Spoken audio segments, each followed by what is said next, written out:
হলিউডের তুমুল জনপ্রিয় নায়ক সালমান শাহ হত্যা মামলার প্রধান আসামি নায়কের সাবেক স্ত্রী সামিরা হকের হদিস মিলছে না। একই সঙ্গে এই মামলার ৪ নম্বর আসামি মোহাম্মদ আশরাফুল হক ডনের পালিয়ে যাওয়া নিয়েও ছিল নানা গুঞ্জন, কিন্তু অবশেষে জানা গেল ডনের অবস্থান। এমনকি সালমান শাহের মৃত্যু রহস্য নিয়ে মুখ খুলেছেন তিনি নিজেই। কি বললেন এই খল অভিনেতা, জানাচ্ছেন এসআই রাজ। সম্মানিত মুসল্লিগণ, আপনারা সকলে একটি নিউজ দেখেছেন, আমিও দেখেছি। ৩০ বছর আগে এক সিনেমার নায়ক সালমান শাহ, তাকে হত্যা করা হয়েছে। ৩০ বছর পর এসে তার হত্যা মামলার বিচার হচ্ছে, এতে আমাদের কোনো সমস্যা নেই।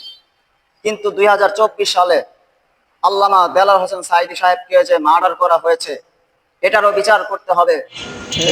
যদি আল্লামা দেলাওয়ার হোসেন সাঈদী সাহেবের হত্যার বিচার না করা হয়, তাহলে যদি এই দেশে আন্দোলন করতে হয়, আমরা আন্দোলন করবো ইনশাআল্লাহ।